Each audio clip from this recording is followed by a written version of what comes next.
kong hiling, hanggang dulo ikaw ang kapiling. Kung pwede lang hanggang bumalik pa kailanman, hindi na babako. Kabanata 1. Alamin ninyo ang kwento ng mga taga San Diego. Maraming malungkot, masungit, marami rin ang nagsasaya. Parang walang problema. O di kaya nagkukunwaring walang problema. Sakali nang anluwagin ng binundo, sa isang malaking bahay, nakatira si Don Santiago de los Santos, na higit na kilala bilang Kapitan Tiago. Kilala siya sa buong bayan dahil sa kanyang kayamanan, lalo't higit sa kanyang kabaitan. Isang gabi sa kanyang tahanan. Nakakayamot naman ang bansang ito. Halatang ibang pamamahala rito kumpara sa Madrid. Ang masama pa, puro mga Indyo ang nakatira. Ayoko pa naman sa mga Indyo. 20 taon akong nagsilbi at nagtiis sa pagdidildil ng kanin at saging sa bayan ng San Diego bilang isang kura paroko. Ngunit nung ako'y umalis, iilang matatandang hermanos terceros lamang ang nagdatid sa akin. Mga walang utang na loob. Magdahan-dahan kayo, Padre Damaso, pagkat nasa ilalim tayo ng bubong ng isang Indyo. Siya, Reverencia. Baka magdamdam si Kapitan Tiago. Huwag kayong mag-alala, pagkat matagal nang hindi tinuturing ni Tiago ang kanyang sarili bilang isang Indyo. Malayong-malayo na siya sa mga ganong taong walang galang. Sigurado naman hong hindi kasing saklap ang nangyari sa inyo kaysa sa amin. Nako, sigurado akong nagsayang ka lamang ng pera sa pagpunta rito. Wala kang ibang kakainin kundi tinola sa mga handaan at matutulog na hindi nasisiyahan. Kabanata 2. Natigilan ang lahat nang biglang dumating ang may bahay, si Kapitan Tiago, kasama ang isang mukhang galing sa mahabang paglalakbay.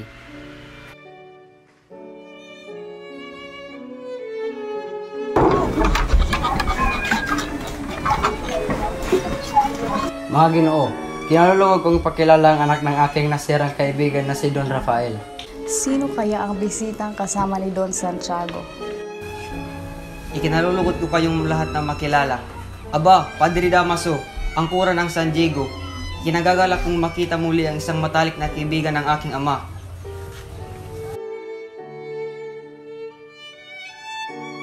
Mukhang ako'y nagkakamali. Patawad o Reverencia. Hindi ka nagkakamali, iho. Ngunit hindi ko kailanman naging matalik na kaibigan ng iyong ama. Kung gayon ay ikaw pala ang anak ng nasirang si Don Rafael Ibarra. Naway ang napagkait na kasiyahan sa iyong ama ay mapasa iyo. Gracias, Senyor. Mait na tao ang iyong ama. Nakilala ko at malimit kong nakasama ang iyong ama at masasabi kong isa siya sa mga kagalang-galang at matapat na mamamayan ng Pilipinas. Maraming salamat po. Pinawi ng papuri ninyo sa aking ama ang mga nangyari tungkol sa kanya. Gayon na ko ang kanyang anak ay walang kalam-alam. Pagkaraan ay makikita si Ibarra na nakikipagkilala sa mga kalalakihan at kababaihan sa kabilang banda ng bulwagan. Marapitin ninyong gayahin ko ang tradisyon sa Alemanya, ang pagpapakilala ng bisita kung wala siyang kakilala. Kinagagalak ko kayong makilala. Ako si Juan Crisostomo Ibarra. Kinagagalak kita makilala, Crisostomo Ibarra. Kahit na mga gandang mga taga-Europa, ay wala pa rin tatalo sa ganda ng kababaihan sa ating bansa. Ay sus, kasinungalingan. Marahil ay dala mo rin iyong tinuran mula sa ibang bansa. Kabanata 3. Natigilan uli ang lahat ng may ipinahayag si Kapitan Tiago. Mga mahal kong panahon, kahit pumunta tayo sa hapag, handa na ang hapunan.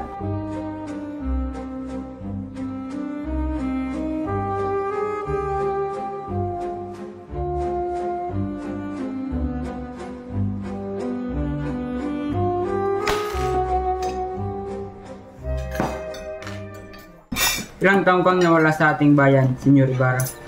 7 taon po, Ginoo.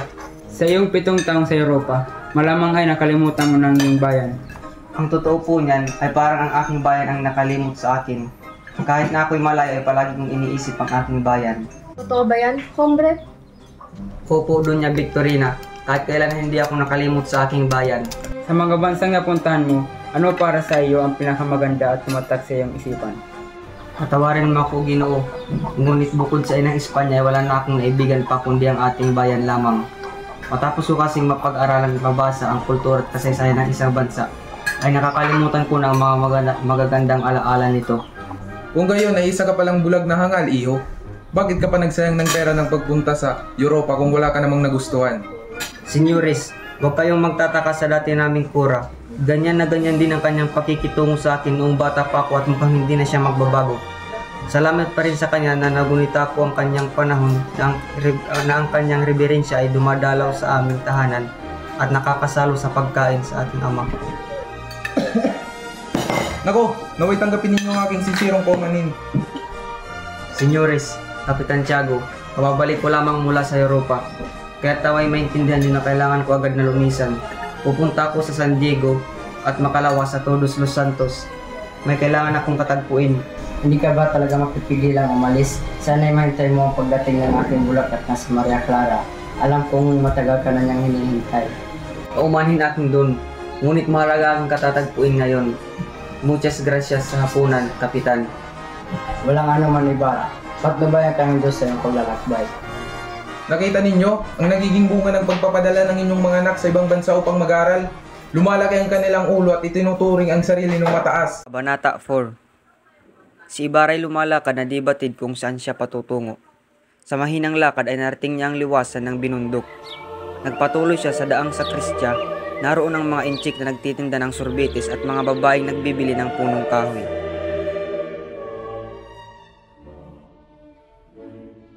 Binata, mag-iingat ka sa mga lihim ninyong kaaway.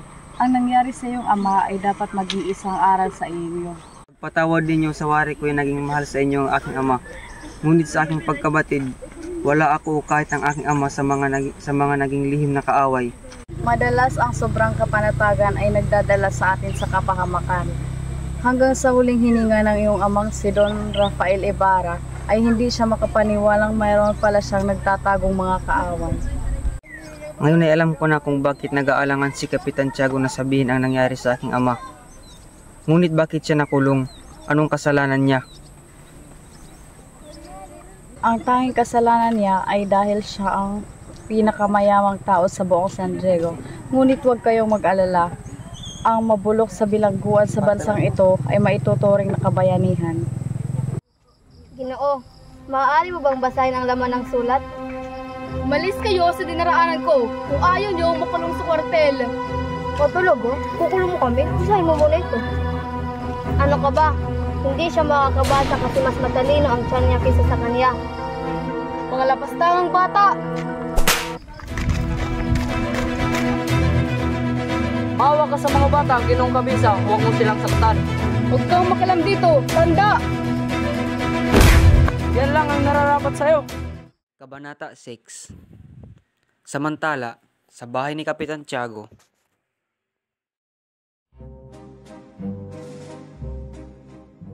Nabusog kaya ang bisita sa handaan, Isabel? Palagay ko oo, Santiago. Paniguradong nabusog sila sa dami ng handa. Nakalulungkot lamang at kailangan na umalis na Ibarra sa gitna ng kasiya. Rita, narito ka na pala. O siya, maiwan ko muna kayong mag-ama at may ayusin pa ako sa kusina. Kila yata'y may bumabagabag sa inyong kalooban, Ama. Meron nga po ba? Walang anuman yan. Napapasalamat lamang ako sa Diyos at binihan tayo ng mayos na buhay. Ngunit sa wari ko, mas masaya sana tayo kung hindi nawala sa atin ang maaga. Papa, huwag niyo na pong balikan ang nakaraan. Mabuti pa ay natulog na po kayo. Paniguradong pagod po kayo sa pagtanggap ng bisita kanina. Papasalamat talaga ako sa Panginoon at binihan ako ng maayos at mabuti. Kung buhay lamang si Pia, kaligayahan kay paniguradong buong buo. Hay buhay, o Pia ang aking mahal na esposa, naway makapiling ang lumikha sa iyo, sumalangit ka nawa. Kabanata 7. Kinaumagahan, makikita si Maria Clara na nakaupo sa isang silyon katabi ng isang bintana.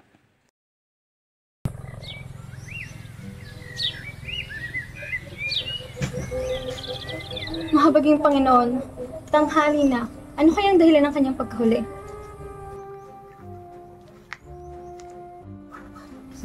Magandang araw po, Tia Isabel. Nais ko po sanang makausap si Maria Clara. Ay, nandiyan sa loob. Tara, tuloy ka. Halika, pasok ka. Kumusta, Ibarra? Salamat naman at dumalaw ka muli sa aming tahanan. Magandang tanghali, Don Tiago. Nais ko lang po sana makausap ang inyong anak. Oh, ayan na siya. Maaari na kayo mag-usap. Kailangan mo nang mainom, Ibarra? Gracias, senyor, ngunit hindi na ho kailangan. Maya-maya pa ay makikita na ang dalawang nag-uusap sa asunto. Pagkasundo tayo ng ating mga magulang upang ikasal. Dahil kung hindi, ay hindi na ako makakita pa ng isang babaeng katulad mo. Napakatinis na yung dila Crisostomo. Siguro dahil dyan, nabihag mo ang maraming kababaihan sa mga bansang iyong napuntahan. Isa ng magandang obra ng Diyos ang aking sinisinta. Bakit mga ba ako hahanap ng iba? Sinungaling, hindi ako makapaniniwalang sinasara mo ang iyong mata pagdating sa ganda ng ibang dilag sa Europa. Ang kagandahan ay nasa panlasa ng tao. Ito ay naroon sa taong sumusuri ng kagandahan. At mula sa aking puso, sinasabi ko na ikaw ang aking pinakaiibig. Patawad aking sinta, ngunit kailangan kong lisanin ang iyong piling. Bukas ay Todos Los Santos, kahit kailangan kong puntahan ang tao doon upang ako'y tulungan. Naiintindihan ko, Ibarra, naway makapagrakbay ka ng ligtas at matiwasay. Paalam aking minamahal. Patnubayan ka nawa ng may kapal. Tingnan mo nung nagagawa ng pag-ibig, Isabel. Oo nga, Santiago. Sadyang napakatamis at napakapait ng pag-ibig. Paano mo nalaman na yun? Hindi ka man nakaranas sa umibig, hindi ba? Ako'y tigil-tigilan mo nga. Hindi ako manhid sa mga dati kong manliligaw. Clarita, ikaw ay bumabagabag, magtulos ka mo ng kandila para kay San Roque at San Rafael. Paniguradong gagabayan niya si Ibarra sa kanyang paglalakbay. Kabanata 12. Samantala sa San Diego ay abalang mga sepulturero sapagkat bukas ay Todos Los Santos. Nag-uusap ang dalawa sa kanila habang may hinuhukay na bangkay. Sa ibang lugar na tayo maghukay. Bagong-bago pa yan. Pare-parehong bagong lilig ang mayan. Ayoko na. May dugo pa ang buto. At ang buhok. Masyado ka lang masalan kung ikaw ang humukay sa aking ginawa. Kung dalawang araw ka lang naibibig. Madaling ang mga gabi noon. Uulan. Namamatay ang aking mga ilaw. Nakakakilabot naman ang sinabi. Tanggal ang mga pako sa ataulkit, lumabas ang kalahating katawan ng bangkay. Saksakan ng baho ang bangkay at binuhat ko pa yun sa malakas na ulan. Bakit po ginawa yun? Bakit mo hinukay ang bangkay? Sino nag-utos sa'yo? Sino pa kundi ang mga kurang malaki? Anong ginagawa mo sa bangkay? Para ka namang Guardia Civil kung magtanong, ang utos sa akin ng kurang malaki ay ilibing ko sa libingan ng mga inchik ang bangkay na hinukay ko. Ayoko na. Natamaan ko yung isang bungo. Nabiyak. Siguradong di ako makatutulog mamayang gabi. Kabanata 15. Samantala, sa ikalawang palapag ng kampanaryo ng simbahan ay makikita sina Crispin at Basilio, magkapatid na sakrista ng simbahan. 10 taong gulang si Basilio habang 7 taong gulang si Crispin. Crispin, hilain mo ng mabuti ang tali. Magpahinga naman tayo, kaka. Kanina pa tayo nakatayo at nagpapatunog ng kampana. Hindi pa pwede. Papagalitan tayo ng sakristan mayor. Oo nga pala, ilan daw ang sisildahin mo ngayong buwan? 2 realis na lang, Crispin. Bayaran mo na kaya yung sinasabi nilang ninakaw ko na ginto sa simbahan. Sige na, para hindi na sila magulo at nakauwi na ako.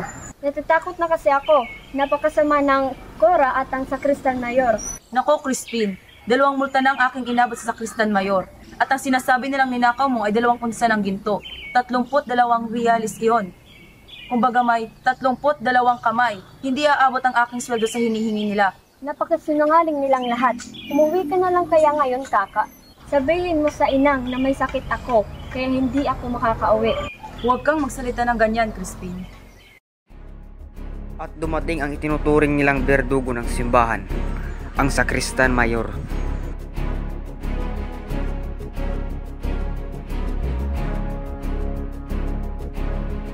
Pasaway na bata! Kahit kailan kayo, wala na kang ginawang tama sa simbahan! Ikaw, Basilio, magmumulta ka ng 2 realis na ginto dahil sa hindi magandang tunog ng kampana at hindi ka rin uuwi ng alas 8 kundi alas 10 na ng gabi. Ngunit huhulihin na ako ng gwardya. Wala akong pakialam at sumasagot ka pa! At ikaw, Crispin, hindi ka uuwi hanggat hindi mo inilalabas ang unsang gintong ninakaw mo. Kahit kailan, mga wala kayong galang, kahit simbahan pinagnanakawan nyo. Hindi ko naman po yung ninakaw. Wala po kong ninakaw na kahit ano. At sumasagot ka pa. Eto ang sayaw.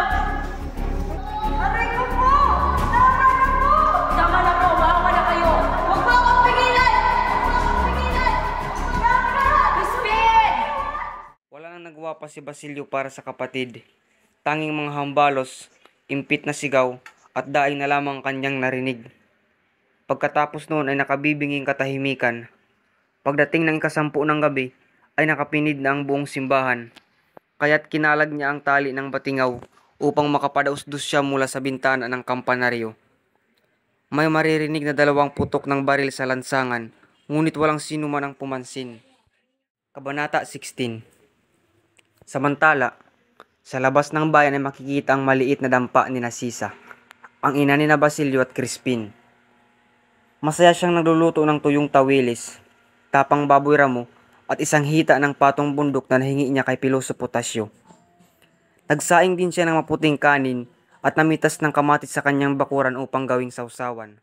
Naku, sigurado matutuwa ang mga anak ko sa inanda kong ulam. Nakikita ko ng gutom na gutom sina Crispin at Basilio mula sa simbahan. Siguradong magugusto ni Crispin ang tuyong tawilis na pinakapaborito na habang pinipigaan ng kamatis. Habang naghahanda si Sisa, ay siya namang pagdating ng kanyang asawa, si Pedro. Nagugutom ako, Sisa. Aba, ang sarap naman ng hinain mo Matikman niya. Pero Pedro, para sa mga... Bago pang matapos ni Sisa ang sinasabi, ay nakain na ng kanyang sugapang asawang ulam. Pakiramdam niya ay siya ang kinakain nito. Wala na lang siyang magawa kundi ang pigilan ang luha.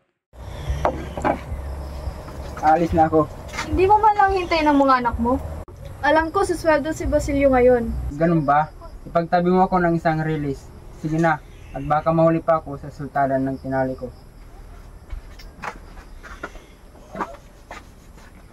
Wala nang nagawa pa si Sisa. Sobrang kalungkutan niya kaya't pinasa na lamang niya ang sarili sa pagkanta. Nagluto na lamang siya ng natirang 3 pang tawilis at tiniis ang kanyang gutom. Dahil alam niyang hindi nakakasya pang ulam sa 3 katao. Nagulat na lamang siya dahil sa sumusunod na nangyari. Dumating si Basilio na humahangos. Inang! Inang! Kabanata 17. Nanginig sa takot si Sisa nang marinig ang tinig ng kanyang anak na parang humahangos.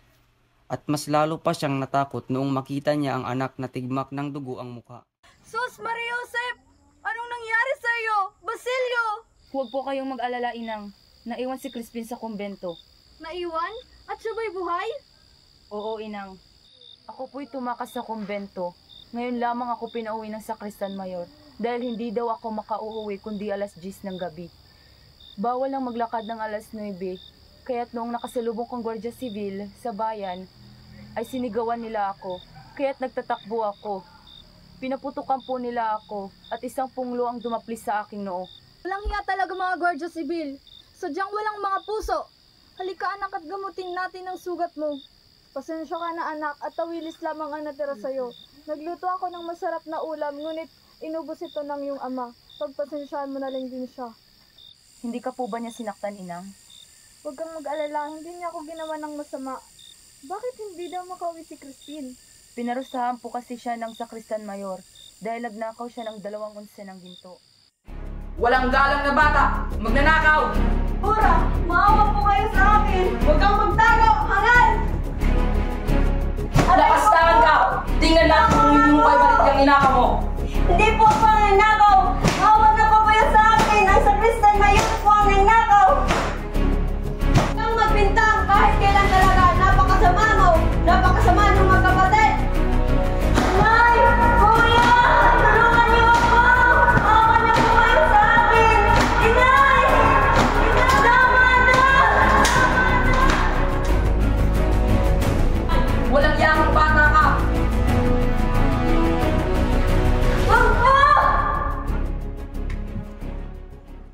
Kabanata 18. Kinagabihan ay namita si Sisa ng mga pinakahinog at pinakabirding gulay sa kanyang gulayan. Inilagay niya ito sa isang bakol at saka umalis upang pumunta sa simbahan at kausapin ang kura.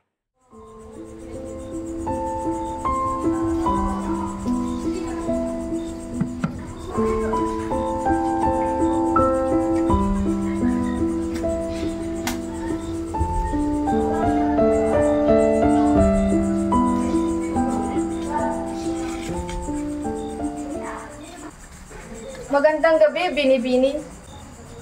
Sino kayo? Ako si Sisa, ang ina ng sakristan si Crispin. May dala akong gulay para sa kora. O sige, ilagay mo na lang dyan. Saan ho? Kahit saan dyan. Maaari ko ho bang makausap ang Cora? Hindi maaari. May sakit ang Cora. Kung gayon ay kahit makausap ko lamang ang anak ni si Crispin. Huwag ka nang magkaila. Alam ng lahat na si Crispin ay nasa iyo ng bahay.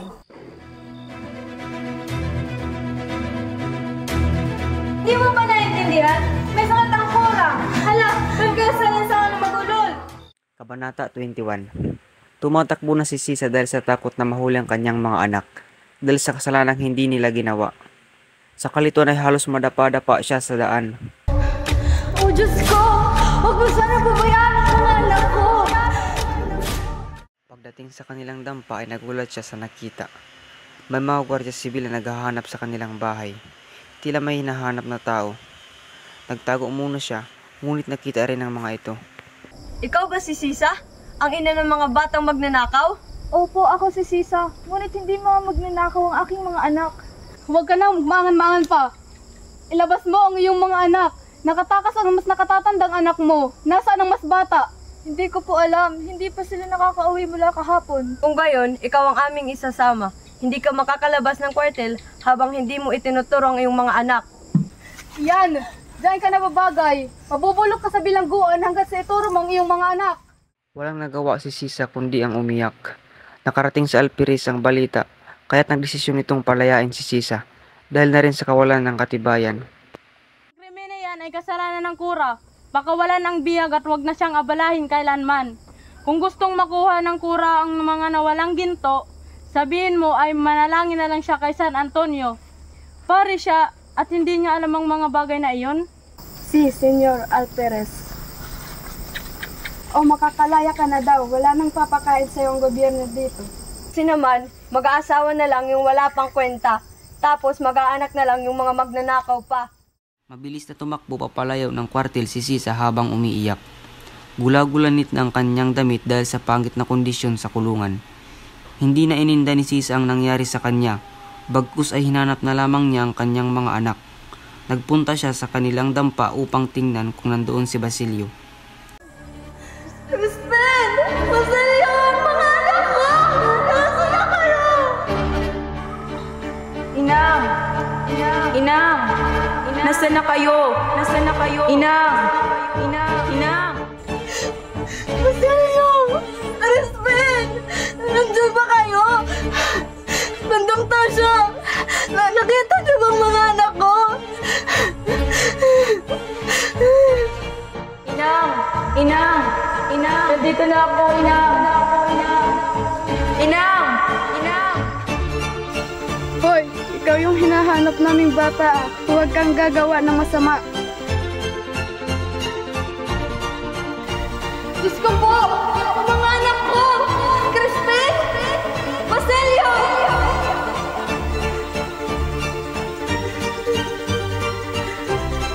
Basilio! Basilio!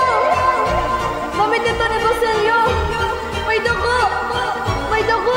Damit ni Basilio!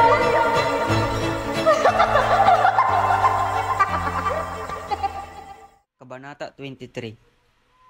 Isang mangingisda ang nagsalok ng isda sa baklad. Wala siyang nahuling ni isang isda kahit pa ulit-ulit na siyang nagsasalok. Nagulat ang mga tao.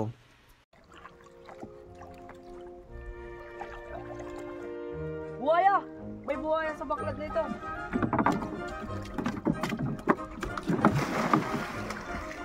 Pero habang tinatalian ng bunganga, lumaban ito kaya nahulog sa tubig ang buhaya kasamang bangkero. Tumalon si Crisostomo na may hawak na patalim. Utang ko sa inyo ang aking buhay. Hindi dapat kayo naging mapuso. Hindi ninyo dapat biruin na lamang ng ganun ang kamatayan. Paano kung ikaw ang napahamak? Nung napahamak ako at sinundan, nasa piling na ako ng aking pamilya ngayon. Siya nga pala, magiting na bangkero. Anong pangalan mo? Elias. Elias po, senyor. Kabanata 33. Nang sumunod na gabi, Senyor, may gusto kong kumausap sa inyo sa labas. sino siya? Hindi siya nagpakilala pero ang sabi niya ay kilala mo raw siya. Sige, pasukin mo siya. Pasok ka. Pinapasok ng utusan ng panauhin na tumambad kay Ibarra si Elias. Elias, Tuloy ka. Hindi ko inaakala na ikaw ang darating. Tara, mag-usap tayo. Patawad, senyor. Pero dapat talaga ay mag-ingat na kayo. Marami kayong lihim na kaaway. Hindi lang ikaw ang unang nagsabi sa akin yan. Marami pa silang tatago sa likod ng nakangiting mukha at mabait na katawan. Isa na ang taong nakadilaw kanina sa kanila. Hindi lamang po ako sigurado sa iba sa kanila.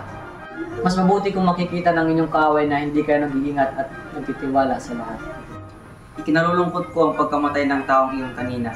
Kung nabuhay siya ay malamang na pakinabangan natin siya upang matuto ng iba ko pang kaaway. Patawad, Don Ibarra. Ngunit nagkakamali kayo. Sa galit niya, kung siya'y buhay, ay magtatago na lamang siya mula sa balugtot nating pamalaan. Ngunit mukhang nilalayon ng Diyos ang mamatay siya. Sana ay lagi niyong pagandahan ng bawat sandali, dahil paniguradong naghahanda rin sila upang mapuksakan. Ako dapat ang magpasalamat sa iyo dahil niligtas mo ang aking buhay. Makikita pa ba tayo ulit? Oo naman, senyor. Kahit kailan niyo naisin at kahit kailan niyo ako kailangan, may pagkakautang pa ako sa inyo. At alam kong hindi sapat ang aking ginawa upang mabayaran iyon. Paalam, Ilyas. Kabanata 34. Ilang araw nang lumipas. Pagkatapos magawa ang buong paralan, ay isang piging ang naihanda na dinaluhan ng maraming mga taga-alta di Sociedad. Nag-usap ang alkalde at si Ibarra. Puro papuri ang ipinukol ng alkalde sa kausap habang sumimangot at nagpasaring sa kanya si Padre Damaso. Bakit hindi ninyo ipagpatuloy ang pag-uusap? Nabanggit lamang sa akin ni Crisostomo ang mga taong nakatulog sa kanya, gaya ng arkitekto at ng reverensya.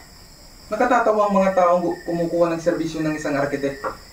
Subalit ang ipinapatayong gusali ni Ginoong Ibarra ay nangangailangan ng eksperto. Eksperto? Ang isang paralan ay binubuo lamang ng 4 na pader at isang bubong. Sandali lamang, Padre Damaso. Magbabayad ang lahat. Ngayon pa lamang ay pinarurusahan ng ama ng isang ulupong na nangangamatay sa bilangguan na ni walang higaan. Kahit sino man ay walang maaaring umalipusta sa aking ama. Itong paring ito ang aking pinakaiiwas-iwasan. Isa kang demonyo at nagbabanal-banalan. Siguro naman ay dapat siyang mamatay. Senyor, huwag ninyong hayaang magkasala sa Diyos. Crisostomo, huwag! Para sa akin, maawa ka sa kanya! Kabanata 39. Sa bahay ng Alperes, sa parting bintana, ay may makikitang silyo na laging inuupuan ni Doña Consolacion. Si Doña Consolacion ay isang gusgusing babaeng nag-aastang Europeya. Asawa siya ng Alperes. Mas kilala siya bilang Doña Alperesa. Mahilig siyang mag-Espanyol at nagpapautal-utal ng Tagalog upang hindi siya mahalata. Isang araw ay maririnig na umaawit si Sisa na inalagaan sa bahay ng Alperes, kahit ipinatawag ito ni Doña Consolacion upang pakantahin. Hindi ito nakapagbigay galang, kaya't agad na kinuha ni Doña ang nakasabit na latigo.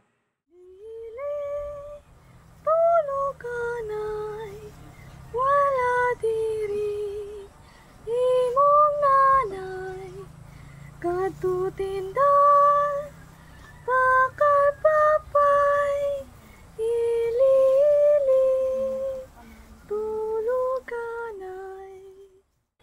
Kunin niyo ang baliw. Masusunod, Doña.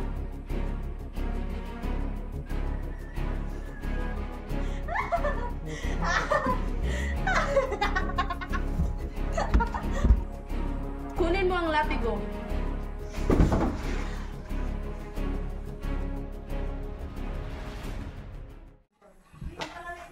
Vamos magkantar ikaw!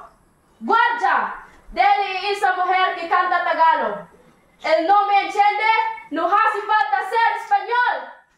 Ilili tuluganay wala diri imong nanay katutinda bakal papay ilili tuluganay. Baila! Baila! Baila! Dumating ang Alperes na walang kibo.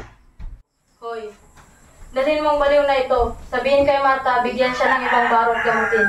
Pagkainin mo siya ng maigi, bigyan ng mabuting higaan. Mag-ingat kayo at huwag siyang lapastangin.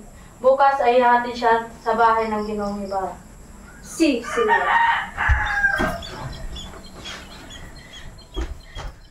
Kabanata 47. Naglalakad ang mag-asawang di Espadana sa lansangan ng katanghaliang tapat.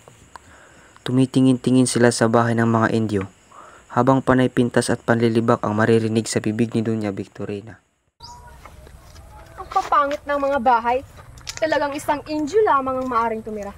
At ba, mga walang paggalang, hindi man lang magbigay pugay sa ating mga mahaharlika. Hindi katakatakang puro pangutya ang maririnig mo sa mga praile tungkol sa kanila. Napadaan ang mag-asawa sa bahay ng alperes. Tulad ng dati, ay matatanaw ni Doña Konsolasyon sa bintana ng bahay. Suot ang kanyang pranil at may tabako sa bibig. Hinagod niya ng tingin si Doña Victorina at saka lumura. Oh, bakit ganyan kayo makatingin? Nainggit ba kayo? Magong esposa, huwag kang magskandalo dito, nakakaya sa mga tao. Huwag kang makialam kung ayaw mong tumilapo ng pustiso mo. Kayo? Kaiinggitan ko? At bakit? Kinaiinggitan ko nga pala ang iyong kulot. Para sabihin ko sa'yo, Doña Alperesa, sa sobrang sopistikada kong tao, walang nakakapasok na alperes sa aming bahay, kundi naghihintay lamang sa aming pintuan. Aba, Excelentissima, Senyora Pupot. Hindi nga nakakapasok ang mga alperes, kundi ang mga pilakyod na tulad ng iyong asawa. Aba, talagang ginagalit mo ko Bumaba ka rito walang modo. Dito tayo magtuos. Labandera ka lang naman nung napikot mong asawa. Bitawan mo ko. Gusto mo ng gulo? Pagbibigyan kita, Senyora Grosera.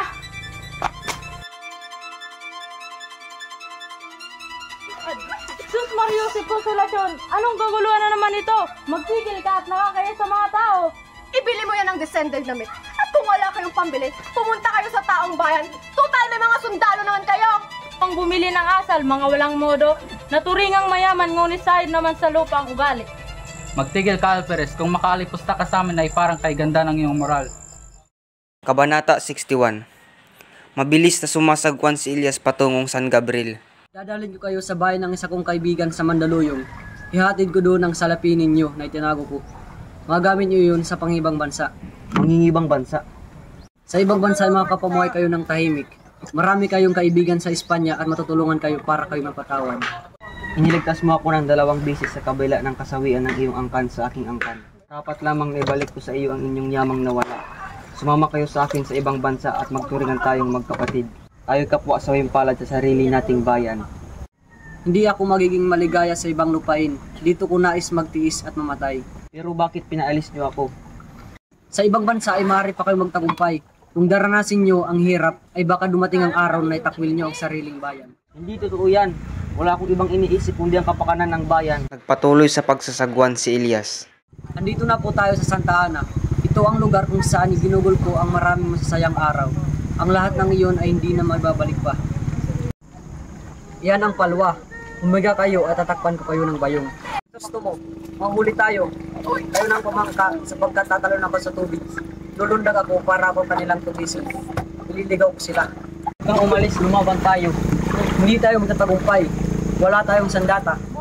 Magkita na lamang tayo sa Noche Buena, sa libingan ng inyong ninuno. Pagkasabi niyo ay tumalon na sa tubig si Elias. Nakita ng palwa at gwardiya sibil ang naglalangot na si Elias at kanilang tinugis. Sunod na putok ang pinakawalan ng mga ito kay Elias. Sumisid si Elias at di na muli pang lumitaw. Makalipas ang ilang oras, ay umalis na ang palwa at mga sibil. Nakita nilang may bahid ng dugo sa tubig baybayin ng Pampang. Kabanata 62.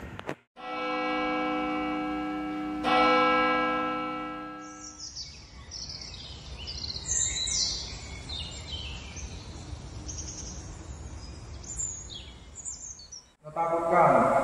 Hindi mo inaasahan ang aking pagdating. Nandito ako para masaksihan ang iyong kasal. May sakit ka na naman ba, anak? Bakit namumutla ka? Wala ka namang tiwala sa akin na inaama mo. Sabihin mo sa akin kung anong nangyayari sa iyo.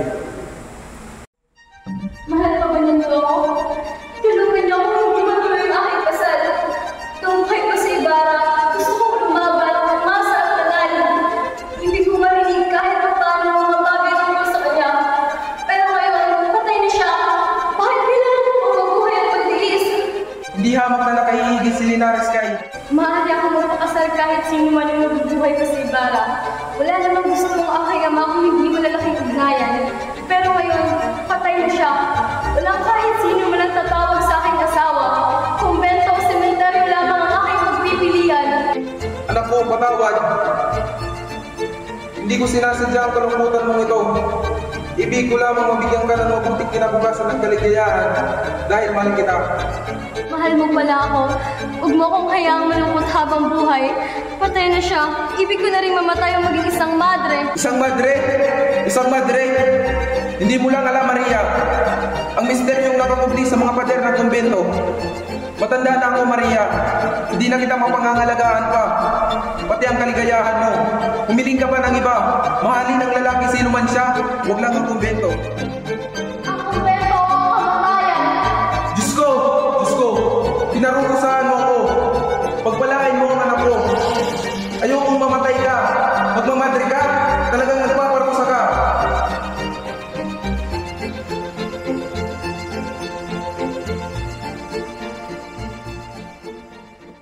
Kabanata 63. Gantihan po sana kayo ng Diyos sa inyong kabutihang loob. Ngayong Pasko po sana, gusto kong umuwi para makita ang aking ina at kapatid. Hindi ka pa lubhang magaling at lubhang may kalayuan ng iyong bayan. Mahihirapan ka pang makauwi sa inyo. Tiyak na naghihintay ang kalooban ng aking ina sa paghahanap sa akin. Kayo po ay may maraming anak, ngunit dalawa lang kaming magkapatid. Babalik po ako dito at isasama ko ang aking kapatid. Inang! Inang! Ako po ito si Basilio, Inang! Inang!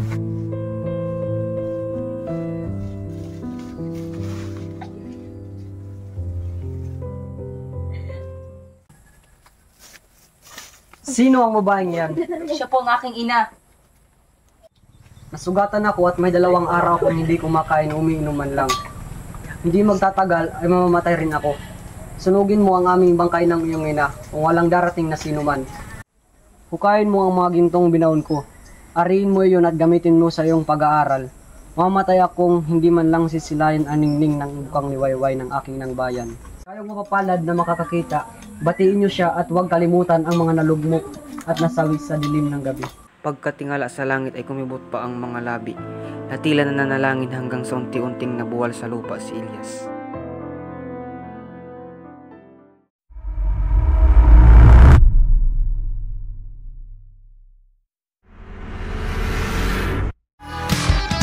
Halika na, tuklasin ang mundo puno ng isipanin. Halika na, tuklasin ang mundo puno ng isipanin. Bata na parang ka, tukok ang luhaan, nasaktan sugat, tangan ng kamay, di alam ang gagawin. Pwede